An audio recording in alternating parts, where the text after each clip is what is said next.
Olá pessoal, meu nome é Bruno Saad, este é um podcast voltado para a gestão pública, no qual eu trago convidados que atuam na área pública e também especialistas nesse tema que é tão relevante para a nossa sociedade. Hoje, como sempre, eu trago uma pessoa que é uma super referência, uma pessoa que eu já conheço há algum tempo, né, de longa data, tempo das vacas magras, que a gente vivia dias, horas numa biblioteca estudando, naquele período de incerteza ainda com a vida, mas sempre ali com aquela vontade de vencer.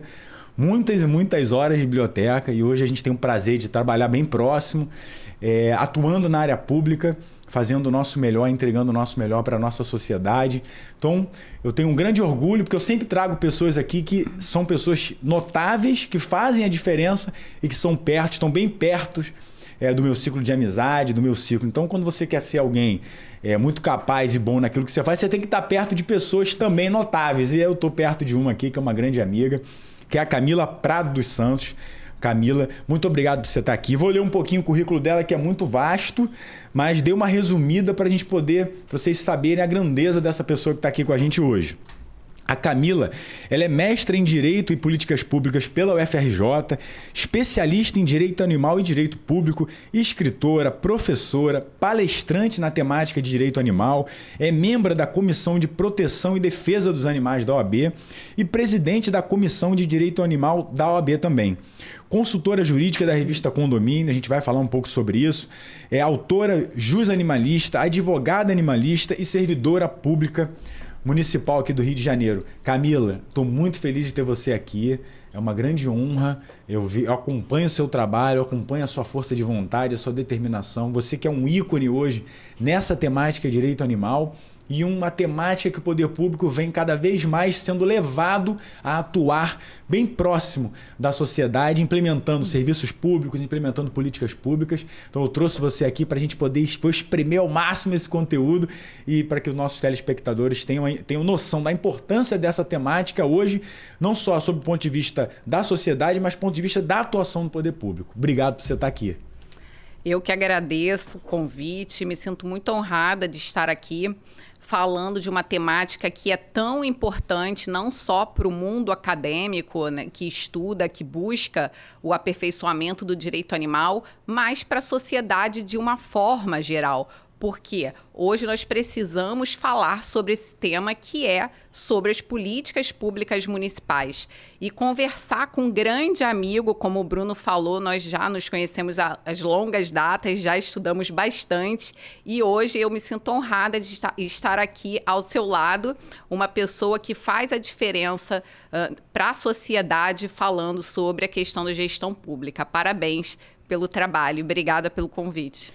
Eu que agradeço. A gente estando perto de pessoas competentes, notáveis, a gente vai aprendendo e vai junto. A gente tem que estar junto dos bons, né? Eu escutei até isso outro dia e a gente tem que estar perto dessas pessoas que fazem a diferença. Então você também faz essa diferença. Estou muito orgulho de você estar aqui hoje. Obrigada. E já vou começar aqui para a gente ter noção da amplitude dessa temática, né?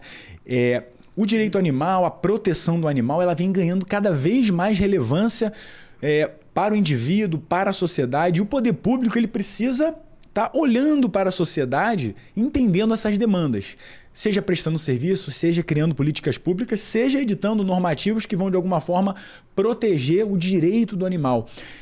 Qual é a amplitude quando a gente está aqui para debater isso, o direito ao animal e a política pública voltada para o animal? Qual é a amplitude que esse tema hoje tem e qual é a relevância que ele tem hoje para a sociedade e para o poder público, na implementação dessas políticas públicas? Como é que isso é tratado hoje para que o telespectador entenda a importância e a relevância desse tema?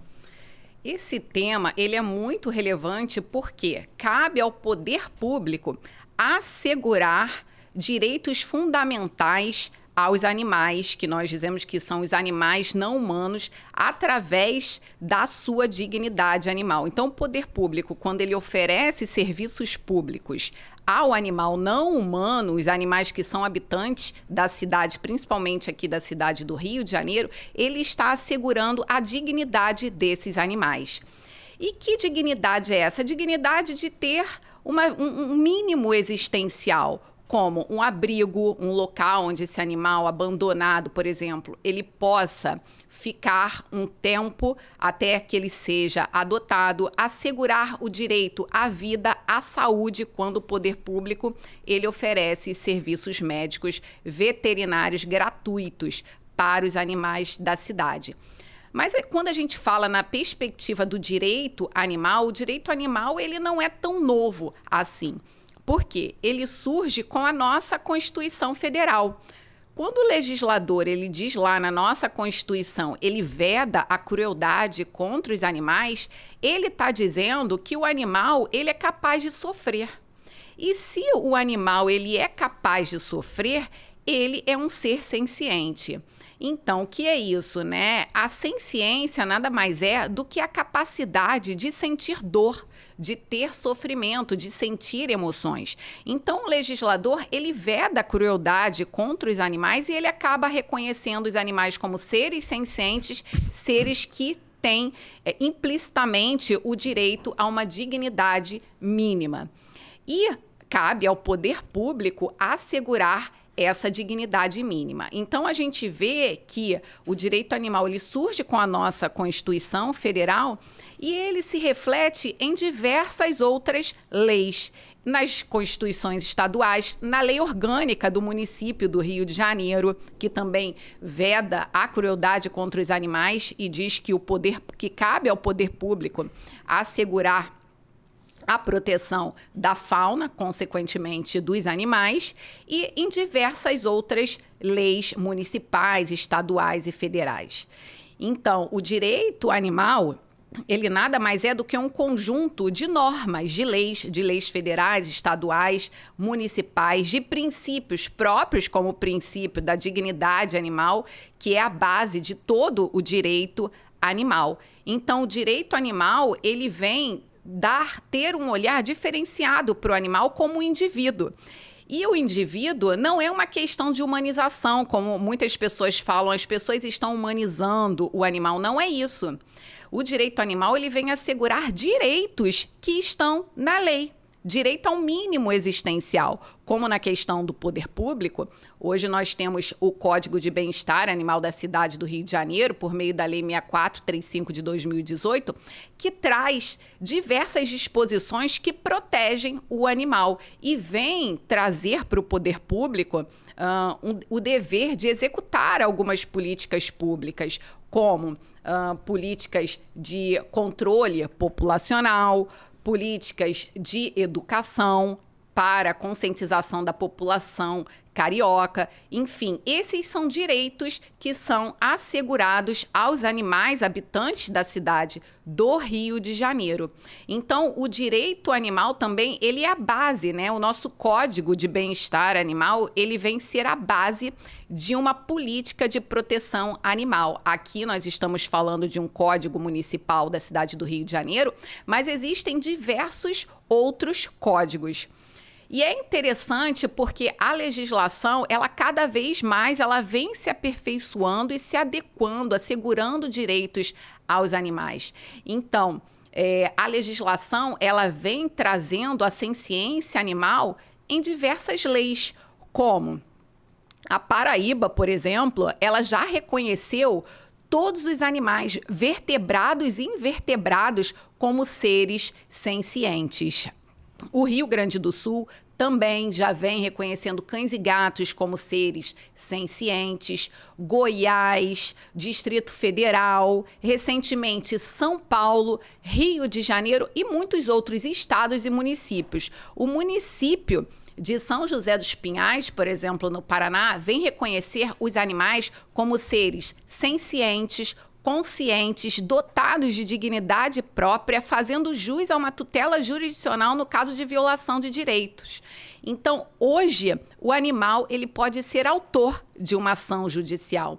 E caso a política pública ela não seja executada, não seja colocada, né, inserida de uma forma eficiente para os animais habitantes da cidade do Rio de Janeiro e para os seus tutores, ela pode ser judicializada. Então, a gente percebe também muito a questão da judicialização da política pública E os animais, eles podem ser autores dessas ações.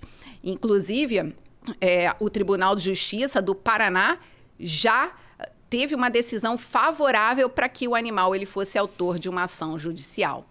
Então, a gente vê que cada vez mais cresce o direito animal, cada vez mais ele cresce, ele busca a sua autonomia científica e as leis, elas vêm se adequando a essa nova realidade social. Inclusive, recentemente, por meio de lei municipal do Rio de Janeiro, os animais, cães e gatos, foram reconhecidos como seres sencientes. Esse movimento legislativo, muito próximo à legislação do município do Rio, Distrito Federal, São Paulo, reconhecer os animais como seres sencientes, talvez seja reflexo até da reforma do Código Civil, do anteprojeto do Código Civil, que vem reconhecer os animais como seres de sensibilidade. Então, a gente percebe que o Código Civil ele vai causar um impacto em toda a legislação do Brasil. Enquanto isso, já há um movimento legislativo intenso nos estados e nos municípios para reconhecer os animais como seres sencientes. E se o animal ele é um ser senciente, cabe ao poder público prestar políticas públicas eficientes, e não só para assegurar o direito da sociedade de uma forma geral, da pessoa humana, e sim para assegurar agora, como indivíduo, os direitos dos animais. Olha aqui, quase uma aula aqui. É muito rica a sua fala, você falou coisas assim que eu realmente anotei aqui. Os animais sencientes, o direito à dignidade animal, os animais têm direito... E o que eu percebi na sua fala? O animal deixou de ser aquele item que às vezes era um item ali, vamos dizer, acessório, algo que alguém tinha ou não tinha, que legal, bonito, e ele passa a ocupar um lugar de destaque. Tanto na perspectiva da normatividade, né? Hoje você tem, como você falou, uma série de normativos tratando, dando esse direito, essa dignidade, a possibilidade de judicialização, e o poder público, que é o grande implementador das demandas, né, da sociedade, do indivíduo. Agora tem mais um integrante, um ator, se eu posso dizer assim, para ser observado.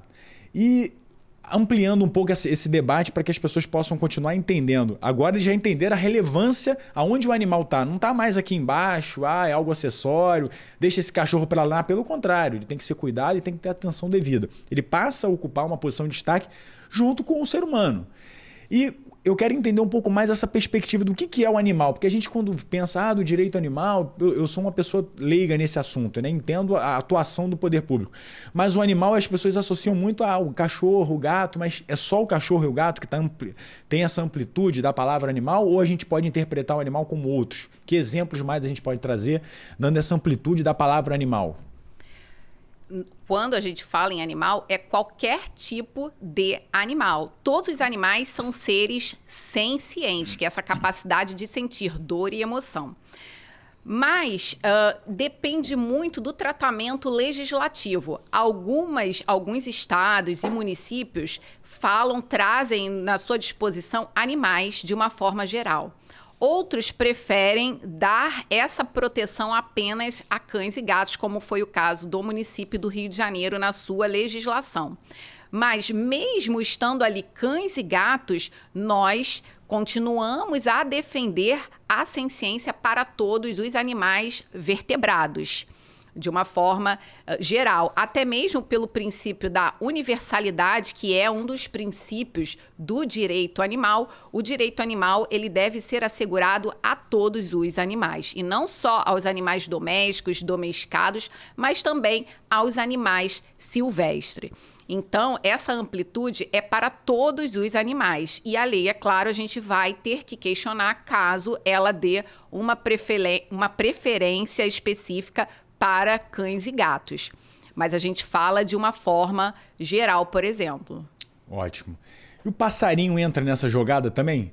Porque eu adoro passarinho. Na minha casa sempre tem ninho de passarinho. E eu tenho o maior cuidado para não remover ninho de passarinho, ter cuidado, atenção. Eu adoro acordar, eu fico tão feliz quando tem um ninho de passarinho, que eu tenho muita planta, muita árvore, e eles constroem ninhos em todos os lugares. Eu tenho sempre um cuidado tão grande para que ele fique lá, para que às vezes não venha um gato, tente pegar. Também teria essa abrangência ou não? O passarinho também teria essa abrangência.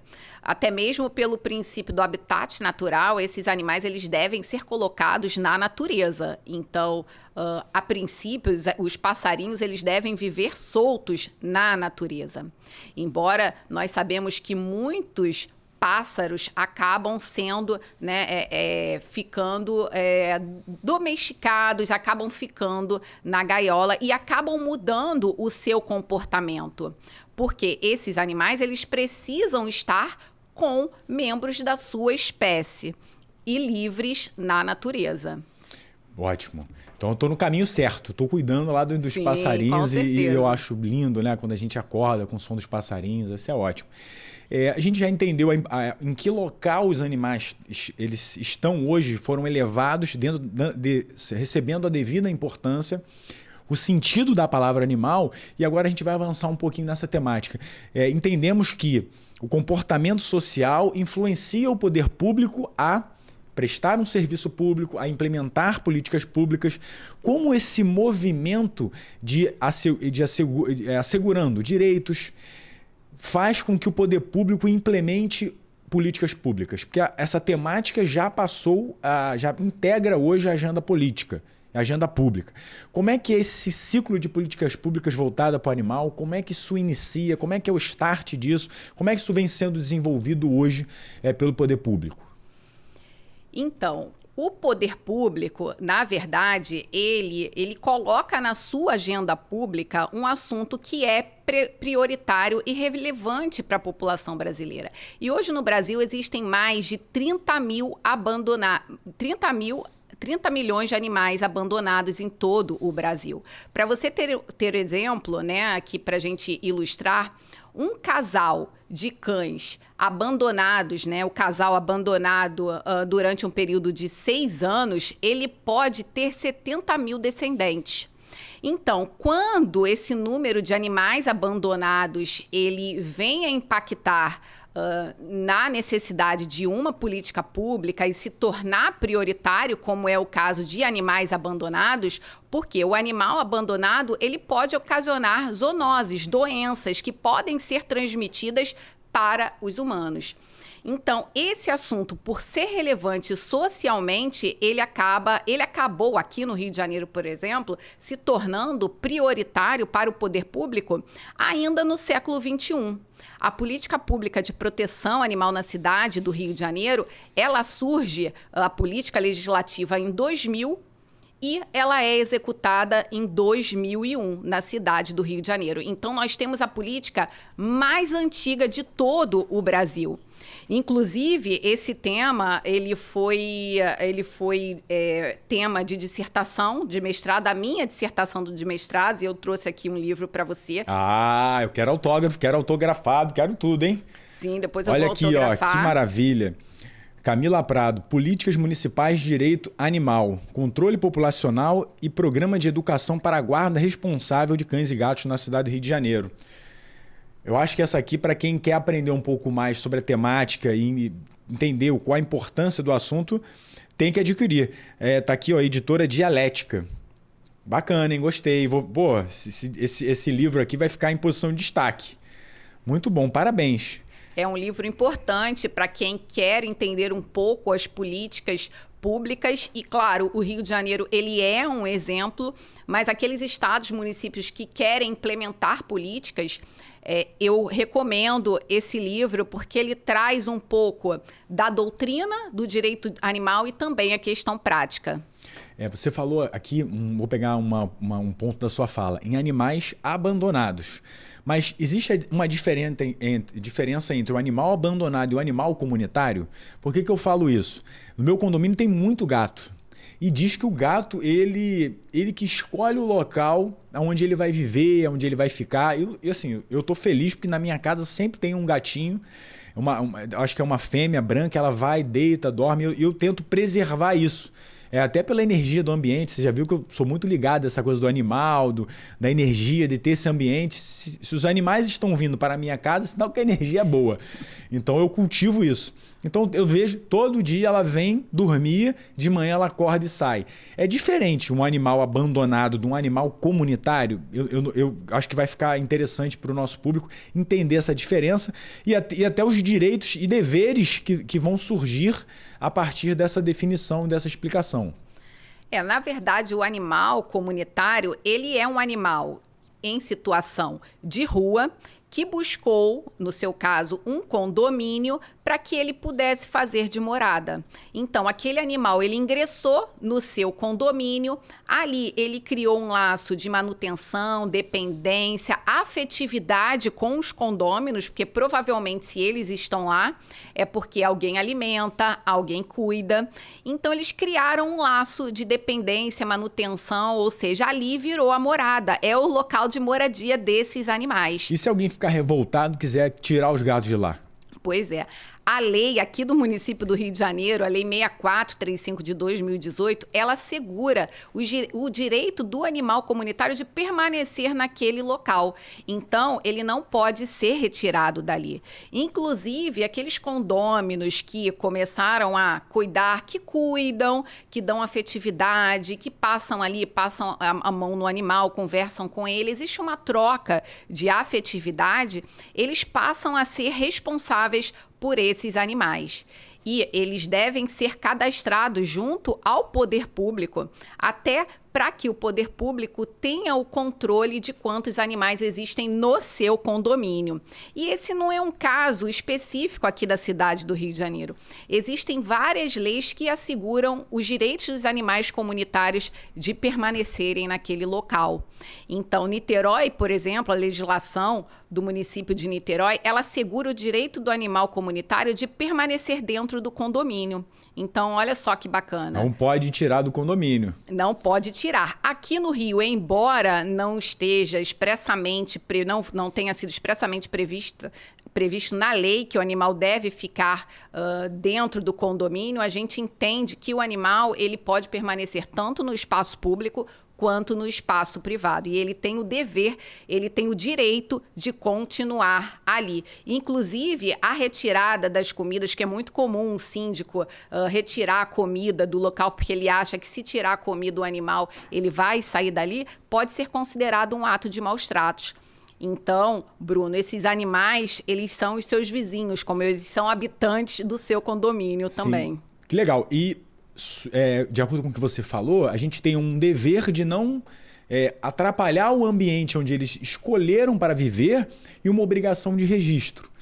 Como é que faz esse registro? Porque vai gerar uma obrigação para os condôminos e para um morador que, caso queira levar isso a registro, ou na verdade queira, não deve, né, levar a registro. Como é que a gente faz esse registro? Aonde a gente procura? A quem procura? Como faz? Como é que dá entrada? De que forma? Clarei um pouco essa informação que eu acho que vai ser muito útil para quem está ouvindo a gente aqui. O animal comunitário ele pode ser reconhecido de diversas formas. Judicialmente, reconhecendo o direito do animal comunitário e reconhecendo ele como um animal comunitário, até mesmo em uma assembleia, numa ata condominial, ele pode ser reconhecido também como um animal comunitário. No Rio Grande do Sul, por exemplo, numa ata condominial, eles reconheceram um animal, um cão que vivia num determinado condomínio por meio de uma ata judicial, já que lá também existe uma lei que reconhece os animais como seres sencientes, cães e gatos mais especificamente, e também existe a lei do animal comunitário, como existe aqui na cidade do Rio de Janeiro.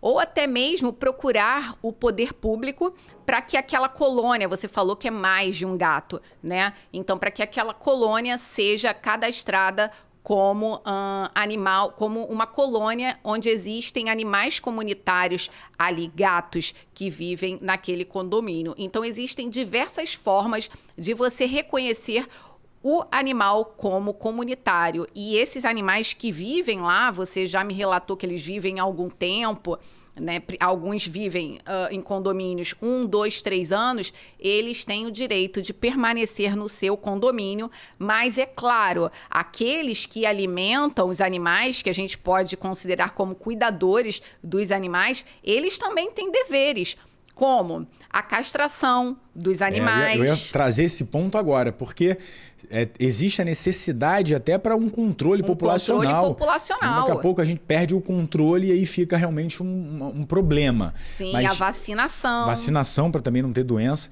E o poder público auxilia com essa castração e com a vacinação?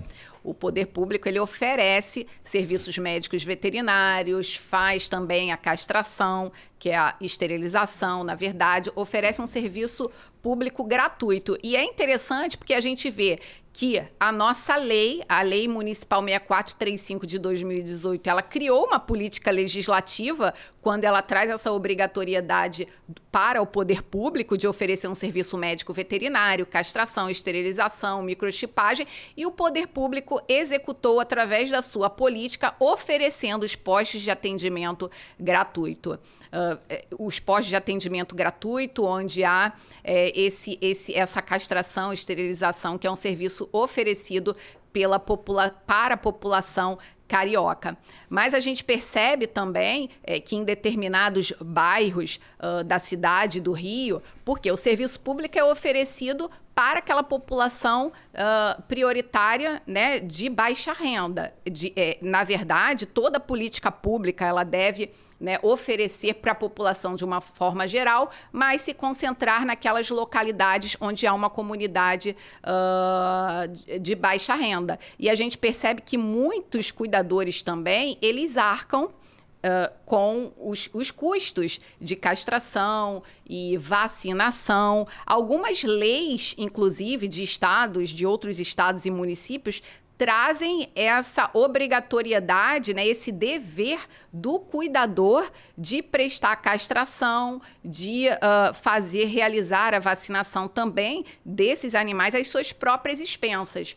O município de Petrópolis, por exemplo, é um que diz que é dever do cuidador do animal. Aqui na cidade do Rio de Janeiro, a lei diz que é dever do poder público. E o poder público, ele executa essas políticas públicas.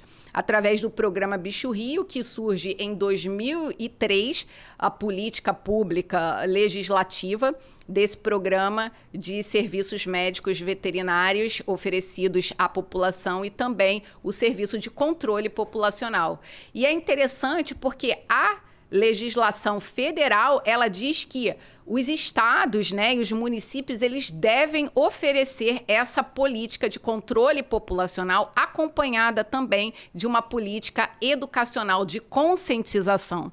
Porque não basta só você castrar o animal, é preciso você conscientizar a população de uma forma geral sobre a necessidade em relação à observância e à guarda responsável, para que a gente não tenha também muitos animais abandonados em todo o Brasil e nas cidades.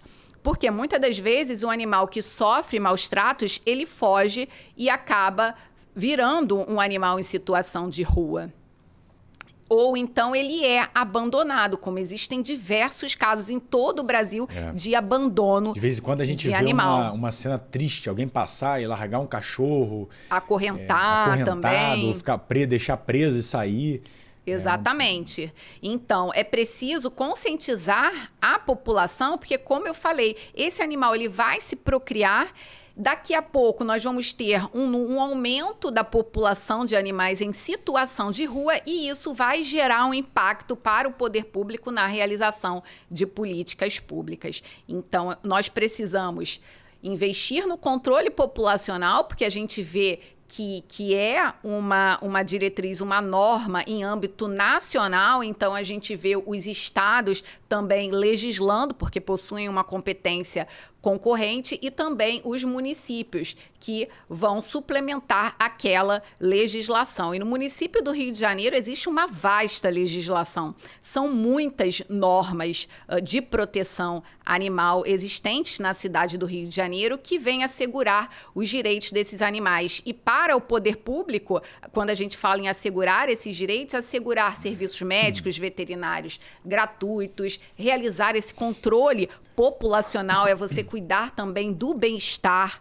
do animal, realizar campanhas de adoção, realizar uma conscientização.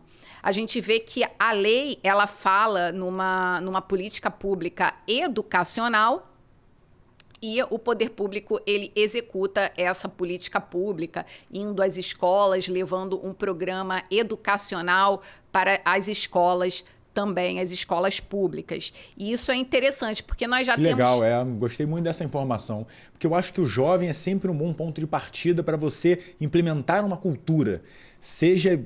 Qual for a cultura que você queira implementar, quando você traz isso para o colégio, já explica aquela criança, o adolescente, ele cresce entendendo a relevância e a importância de matemática, e aí a gente olha para o animal, que é um momento de criação de laços afetivos. Sim. Minha filha está doida para ter um cachorrinho, aí como estavam muito pequenas, e aí eu tô ali, vamos ajudar, papai também tem trabalho, mamãe, tô deixando elas terem um pouquinho mais de, vamos dizer assim, liberdade, capacidade de ajudar. Eu acho que até o final do ano a gente vai ter um amigo agora que vai integrar, mais um integrante da família. Mas eu acho que é um bom ponto de partida para a implementação de algo que é cultural. Sim. Porque essa temática, esse debate, essa profundidade que a gente está trazendo hoje aqui, ela é recente. E a gente precisa mudar a cultura, mudar a mentalidade, porque isso vai gerar impactos na forma de cuidar, na guarda e até no abandono, que a gente deve evitar. Sim.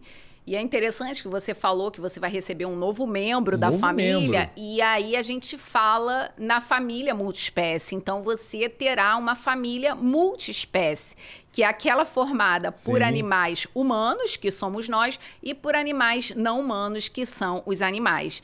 Então, quando a gente tem uma família, né, onde há um animal, a gente fala e que se vincula há um vínculo de afetividade, é o que nós chamamos de família multiespécie. Inclusive, já há projeto de lei para modificar, alterar o Código de Processo Civil, também para reconhecer a capacidade processual dos animais, e também o nosso Código Civil vem a trazer essa ciência. Nós vamos implicitamente reconhecer a família multiespécie, já que não foi, esse tema foi debatido, né, mas ainda não foi aceito para modificação de uma lei federal. Mas o IBDFAM já reconheceu o Instituto da Família Multiespécie. Olha só que bacana, né? O direito evoluindo e esse reconhecimento dessa família multiespécie. Mas já existem diversos precedentes judiciais que reconhecem a família multiespécie. Hoje nós temos mais cães e gatos do que filhos nas famílias brasileiras. Sim, eu tenho várias amigas que falam, não, sou mãe de pet, sou pai de pet. Exatamente. E eu queria trazer, para enriquecer essa nossa fala, o indivíduo passou a realmente ter um integrante na família, ele defende, a gente vê hoje também muitas ONGs auxiliando o poder público, ajudando a sociedade de uma forma, prestando algum tipo de serviço, às vezes o acolhimento, recolhendo animais de rua. Então, dentro dessa política pública, das políticas públicas que a gente hoje implementa, e são implementadas pelo poder público, a gente tem que olhar vários atores. Essas ONGs também integram, de alguma forma, esse ciclo aí de políticas públicas, porque influenciam o poder público e também, de alguma forma, prestam algum serviço? Com certeza. As ONGs, a sociedade, de uma forma geral, a sociedade ela faz parte também. Um dos atores, né, da política pública a sociedade civil organizada, as ONGs que também acabam prestando um serviço de abrigamento. Então, todos esses atores, o Poder Legislativo, quando ele insere nas suas leis, ele materializa através da legislação políticas públicas, ele também é um ator dessa política pública. Os servidores, nós burocratas, também fazemos parte de uma política pública. Porque quando o gestor público ele vai formular uma política pública, cabe ao burocrata também levar as informações para que haja tomada de decisão, se falando também num ciclo da política pública. Então, aquele assunto relevante socialmente, no caso, o abandono de animais, a transmissão de zoonoses, quando ela entra numa agenda pública, é porque ela se torna também prioritária para o poder público, que vai passar para a formulação dos projetos, das ações, para que depois ele venha também implementar, ou seja, transformar a ação em atividade, numa política pública executada, quando ele presta ao serviço médico veterinário, cria um posto de atendimento para prestar vacinação, oferecer serviços médicos veterinários e até mesmo a castração, ele está materializando, colocando em prática aquela ação. E aí, a política pública também ela pode ser avaliada a qualquer momento, não precisa chegar ao final para ela ser avaliada. A todo momento, sim, os atores podem atuar também nesse ciclo da política pública, como, olha, na minha região, é uma região que está precisando de uma política de castração. Existem muitos animais abandonados e aí o poder público, naquele ciclo de política pública, ele pode avaliar melhor aquela política. Olha, então eu vou levar um castramóvel para aquela região, eu vou atender levando um posto de atendimento mais para aquela região que está sendo exigindo, né? Há uma necessidade maior, exatamente, para aquela comunidade. Então, ela pode ser avaliada a qualquer momento e os atores de uma política pública, eles podem auxiliar o poder público, prestando também informações, ajudando nessa avaliação. Vamos lá na minha região, por que não um posto de atendimento ali, avaliando aquela política pública. Então, os atores são fundamentais para a realização de uma política pública. E o poder público, se me permite, tem que estar atento, próximo e com aquela escutativa que eu sempre falo. Ele tem que estar próximo e ouvindo as necessidades. Se ele está atento ao que está acontecendo na sua região, dentro do seu município, dentro dos bairros, ouvindo os atores que integram aquela política pública, ele pode ser mais preciso, sim, ampliando ou diminuindo o escopo de uma política pública, redirecionando a sua atuação enquanto poder público para uma área mais carente. Imagino, nós, quando falamos muito de pet, de animais, a gente olha muito para uma casinha, uma casa, um apartamento, um condomínio, mas como é que se implementa uma política em comunidades? Que muitas vezes o animal não pertence a ninguém, mas está aqui, está ali. E como é que adentra uma comunidade, muitas vezes com a presença da criminalidade, para implementar uma política pública que já é difícil, né? Política pública são várias. Por exemplo, uma de saneamento, de educação e tal. Você falar de política pública em área de comunidade, que às vezes eles nem compreendem tanto essa temática ou querem essa temática, mas o poder público não consegue entrar. Já passaram por esse desafio de implementar essas políticas em áreas de comunidade, em áreas mais carentes e às vezes muito dominadas pela criminalidade ou nesse sentido? É bem difícil mesmo, porque essas regiões fica até difícil o acesso do poder público a essas regiões que necessitam tanto, né? Até para se fazer um monitoramento do número de animais existentes, abandonados. Então, eu acho que todos os estados, eu acho que o Brasil passa por essa questão de implementação das políticas públicas em regiões específicas. Mas pelo que você tem me contado aqui de normativos, de ações, esse tema vem ganhando uma relevância muito grande e em um momento ele vai se tornar algo muito comum. Me parece que é uma política pública que não terá um fim. Ela vai, na verdade, se aperfeiçoando. Ao longo do tempo. Recentemente, um determinado estado, né, me disseram, existe uma secretaria recente que precisa aperfeiçoar aquela política. E foi quando eu falei da necessidade de aperfeiçoamento, né, da política pública. Aqui no município do Rio de Janeiro, ela já existe há 24 anos, porque surgiu com a política legislativa em 2000, e de execução 23 anos. E a gente vê que ainda, né, tem a melhorar. Todas as políticas públicas, elas com o tempo elas vão sendo aperfeiçoadas e existem inúmeras questões. Mas o que eu digo para aqueles municípios que estão implementando uma política pública é que a política ela vai se aperfeiçoando com o tempo, com o conhecimento. Às vezes é preciso mais burocratas, servidores para aquela localidade e não há. Poucos são os municípios no estado do Rio de Janeiro onde há uma política pública de proteção animal. Então, e a gente vê que vem surgindo, que essa pauta ela vem sendo, né, discutida, que vem sendo criadas novas secretarias em diversos municípios. Mas que o que eu digo, né, sempre quando eu falo de políticas públicas, é que é com o tempo. O poder público ele precisa conhecer a realidade daquele local, ele precisa conhecer a política pública. Então, um diagnóstico. Para que ele possa implementar uma política pública efetiva. Censo. Porto Alegre, por exemplo, eles fizeram um censo animal. Que legal. Então, isso é bem interessante, porque a partir do conhecimento do número de animais, né, na cidade ou no estado, é que você vai pensar em ações, em programas para serem implementados naquela localidade. O estado do Rio de Janeiro tem muito que avançar, porque muitos municípios não possuem uma política ainda de proteção animal ou ela ainda não saiu do papel, ela ainda é uma política legislativa e não se sabe ainda como será executada, porque você precisa, né, ter um norte, uma partida. Então, como é que eu vou implementar essa política pública? E é por isso que esse livro que foi mais uma vez aqui, ó, leitura obrigatória, gente.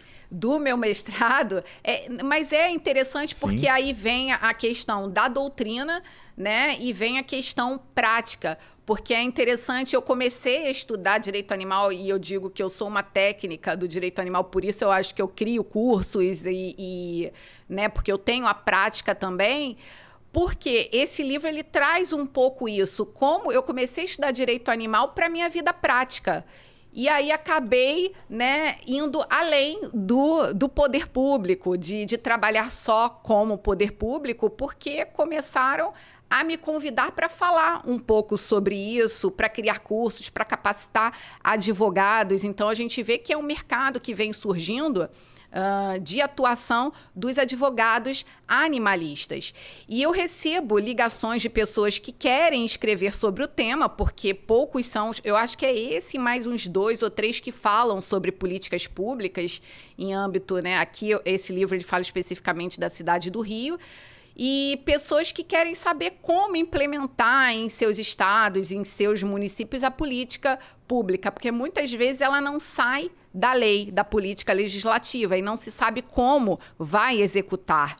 Então, eu me sinto muito honrada também de ter escrito, né, de ter escolhido, ter sido direcionada para esse tema, para escrever essa temática. Sim, porque eu digo que eu fui direcionada. Pessoas, Camila, você tem que escrever sobre isso, né? Muita gente quer te ouvir, e aí eu fui e falei, não, e hoje então é só eu o ícone do assunto, gente. Só o ícone. Vou escrever sobre esse assunto, e que tem ajudado pessoas de todo o Brasil a pensar em políticas legislativas e também executar as suas políticas.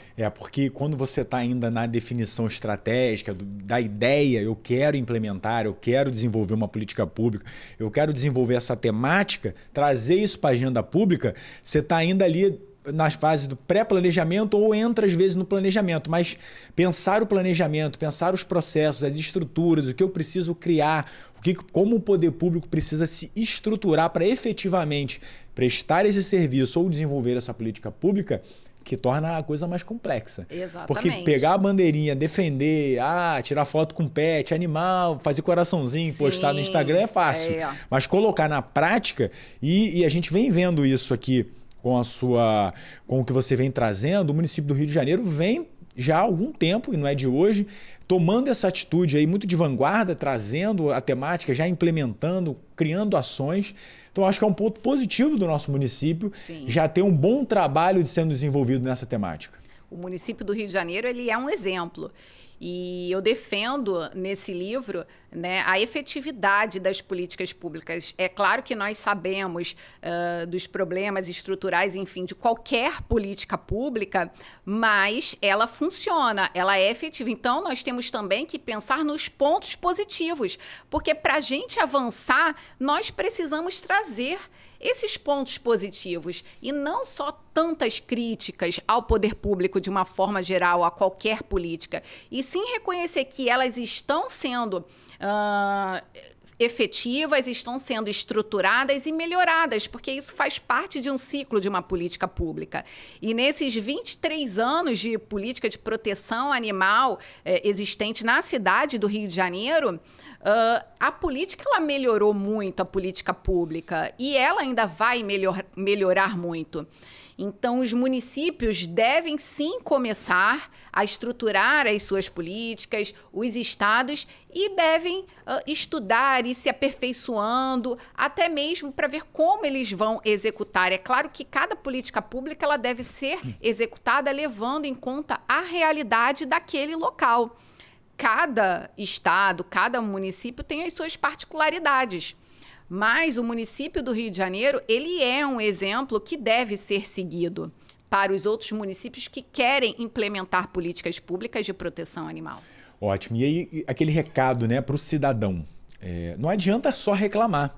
Enquanto cidadão, é necessário que se aproxime do poder público para que ele possa captar as demandas. Obviamente que essa relação muitas vezes é uma relação tensa, que pode gerar algum conflito, alguma insatisfação, mas nós, enquanto cidadão, enquanto sociedade, precisamos dar esse passo em direção ao poder público para orientar, direcionar o poder público na implementação de uma política pública eficiente. Eu costumo falar, e eu falo sempre isso, né? O jogo é infinito.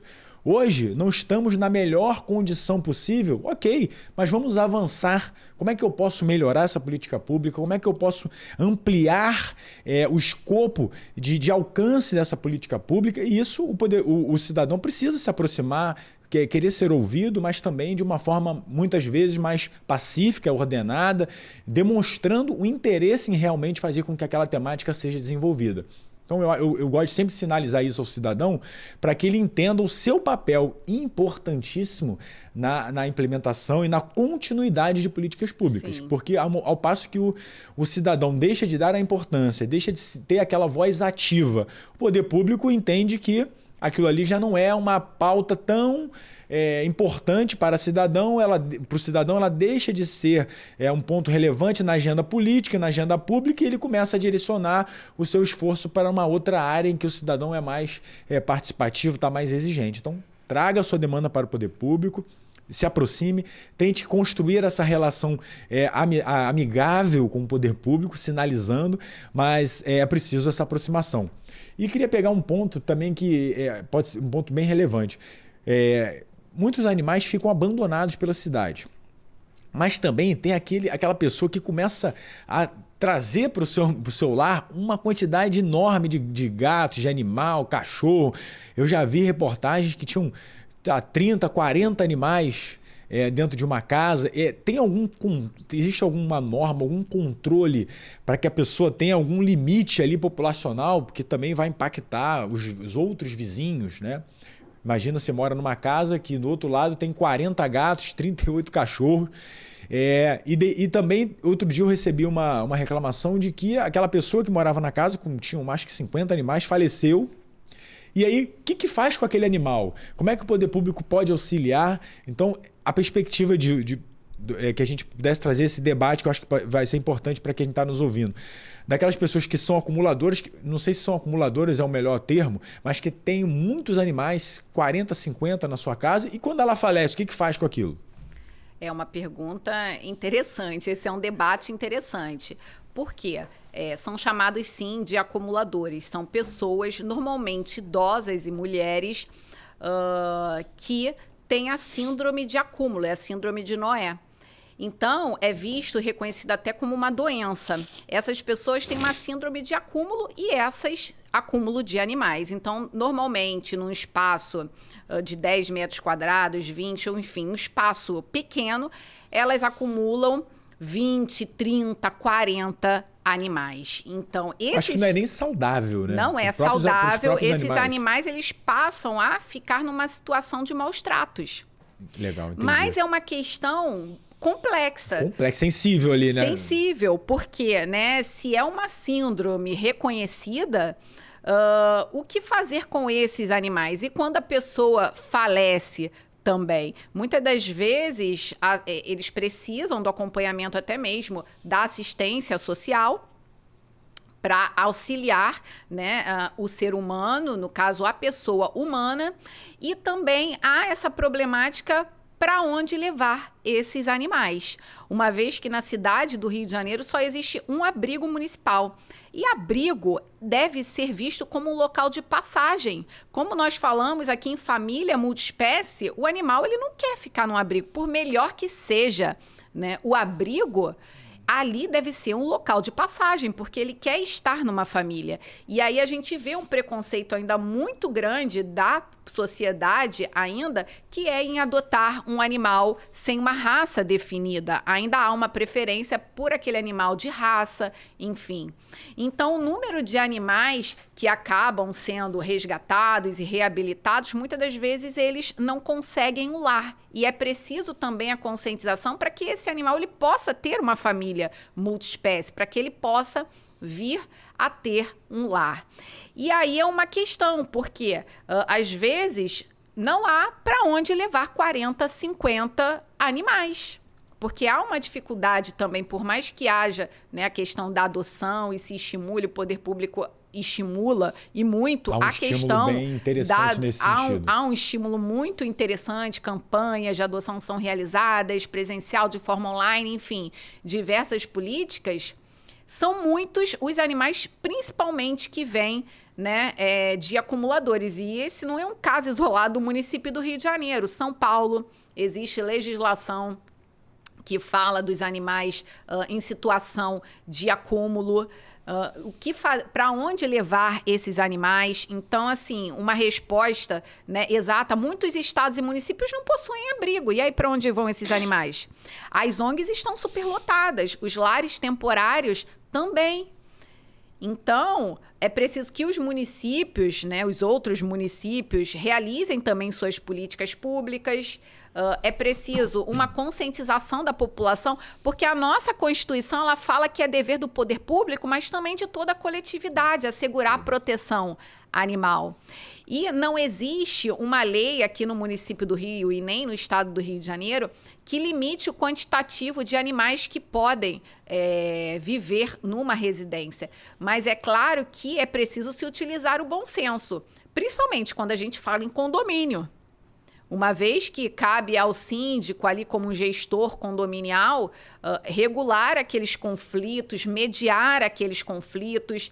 Então, é preciso que se haja aí um bom senso de quantos animais podem viver. Mas número exato, não existe uma política legislativa aqui no município do Rio de Janeiro.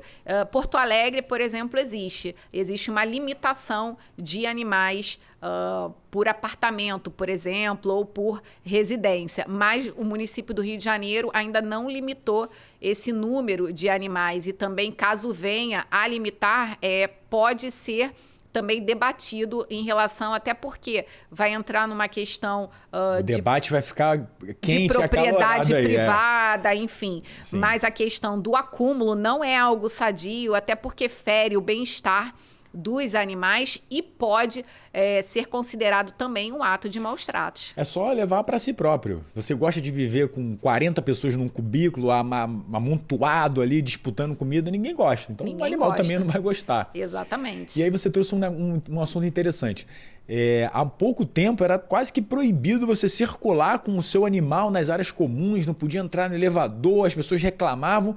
Hoje você vê a possibilidade de andar com o cachorro no shopping, você vê estabelecimentos comerciais que tem, eu acho que hoje tem até um selo pet friendly, Então, a perspectiva hoje é outra. O acolhimento, inclusive, dos estabelecimentos de comércio. Sim. Você tem um cachorro, mora sozinho. Você quer, às vezes, ir a um restaurante, jantar, quer tomar um suco, quer uma farmácia, e não tem aonde, como é que faz? Aí leva, hoje você tem muitas áreas reservadas para você deixar o seu animal, e onde ele vai ser cuidado, tratado, vai receber um carinho naquele momento.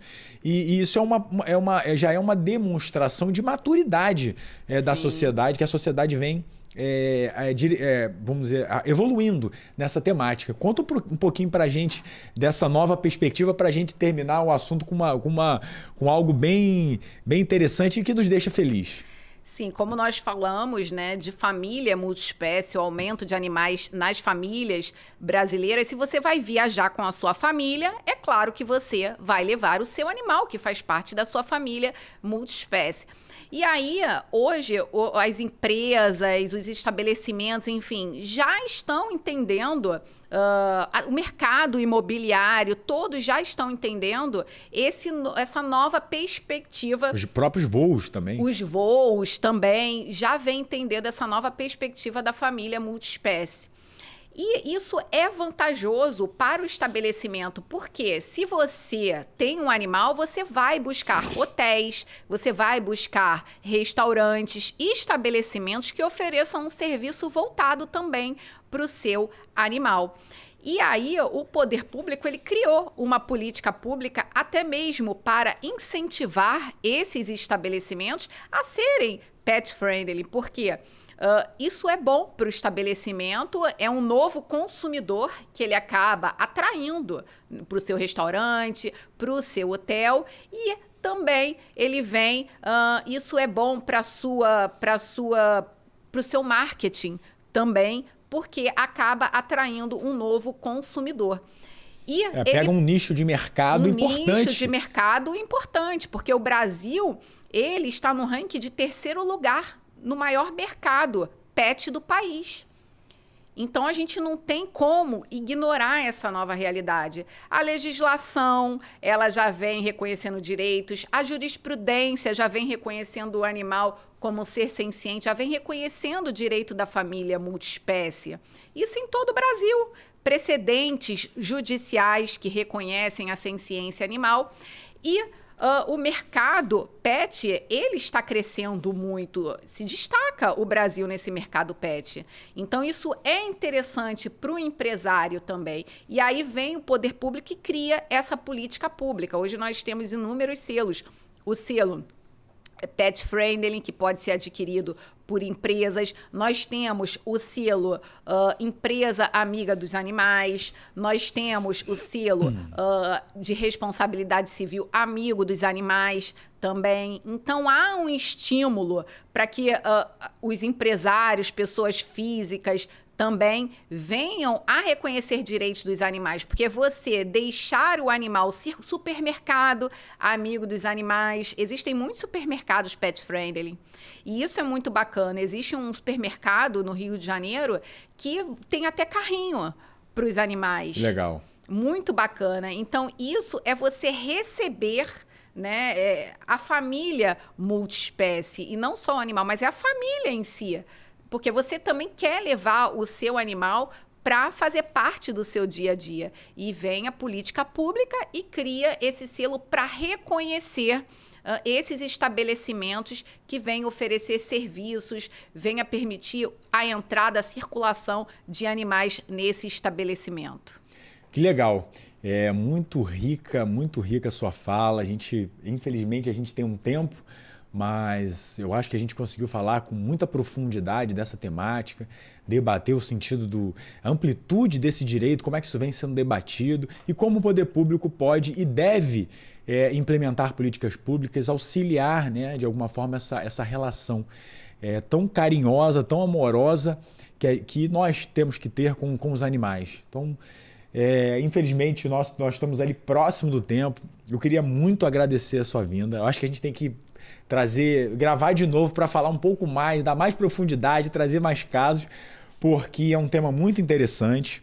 Quero dizer para vocês, estou feliz com o meu presente. Comprem, adquiram. que eu tenho certeza que aqui tem muito mais assunto para vocês debaterem, levarem isso para o seu condomínio de casa, para o seu prédio, falar com o presidente da associação e começar a entender a complexidade desse assunto, a profundidade a devida atenção que esse tema ele precisa receber. Enquanto sociedade, enquanto poder público. Obrigado por você estar aqui. Estou muito feliz, muito, muito feliz mesmo. Camila é uma grande batalhadora também, rala muito, se dedica muito. É daquelas que estuda muito também. Eu gosto de pessoas assim, tá com pessoas assim, porque a gente ganha aquele ânimo, ganha aquela oxigenada para que a gente possa seguir em frente. Então, passo para você a palavra para os seus agradecimentos finais, para você quiser falar mais um pouquinho do livro, falar das suas redes sociais. Sei que você tem um trabalho muito importante de consultoria, de aula, treinamento. Agora é a oportunidade de você de falar e para que essas pessoas que estão ouvindo possam também estar mais próximas de você. Bruno, eu te agradeço muito pelo convite. É um prazer estar aqui com uma pessoa brilhante como você, que sempre foi muito batalhador, sempre te acompanhei no seu crescimento, então você merece tudo que você vem colhendo hoje pela sua luta, pelo seu estudo, né? Você realmente é uma pessoa a seguir e eu me sinto muito honrada em ser sua amiga também. Como você falou, é bom estar com pessoas que só crescem, só desenvolvem, que ajudam, realizam um trabalho. Você realiza um trabalho muito importante para a cidade do Rio de Janeiro. Então, eu como cidadã também te agradeço muito pelo trabalho que você vem desenvolvendo na cidade do Rio de Janeiro. E, realmente, esse livro ele é muito interessante para aqueles que querem atuar, querem conhecer um pouco das políticas públicas, querem implementar nos seus municípios, nos estados, a política de proteção animal. Eu indico esse livro que vem trazendo uma questão doutrinária e também prática. Então, é um livro até leve de se ler, porque vem trazendo um pouco da realidade aqui da cidade do Rio de Janeiro, que tem uma política pública efetiva. Ao meu ver, ela tem muito claro como qualquer política melhorar, mas ela é efetiva aqui na cidade do Rio de Janeiro e é a política mais antiga de proteção animal de todo o Brasil. E por isso eu escolhi essa cidade, que é a minha cidade também, para falar sobre o tema. Aqueles que querem me seguir, o meu Instagram é @professora Camila Prado. Eu sou coordenadora também de cursos na área do direito animal. É uma advocacia nova que eu tenho o prazer de estar ao lado de grandes mestres, desenvolvendo esse novo direito, essa nova área do direito que ainda tem muito a que ser explorada. Então, vocês podem me seguir lá nas minhas redes sociais e eu sempre dou dicas, principalmente em relação a condomínios. Eu presto também uma consultoria para condomínios e nas minhas redes sociais eu sempre trago dicas e levanto debates, principalmente que chegam até a mim, principalmente em relação aos condomínios. Então, muito obrigada, Bruno, pelo convite e obrigada a você, telespectador, que tem interesse nesse assunto que é tão relevante, não só para a área do direito, mas para toda a sociedade, porque é um tema relevante, socialmente relevante. Então, muito obrigada. Eu que agradeço. Mais uma vez, eu reafirmo meu compromisso em trazer para esse trabalho aqueles que realmente buscam de alguma forma melhorar a nossa vida enquanto sociedade, que são notáveis no desempenho do seu trabalho no dia a dia, na área pública, escrevendo, grandes autores como a Camila. E reafirmo esse compromisso e peço para você que curta, compartilha, ativa o sininho, encaminha para aquele seu amigo que gosta dessa temática, que gosta da área pública, que quer saber um pouco mais sobre o direito animal e para que a gente possa continuar seguindo firme, sempre em frente, trazendo o melhor para vocês. Um abraço, um beijo no coração, fiquem com Deus.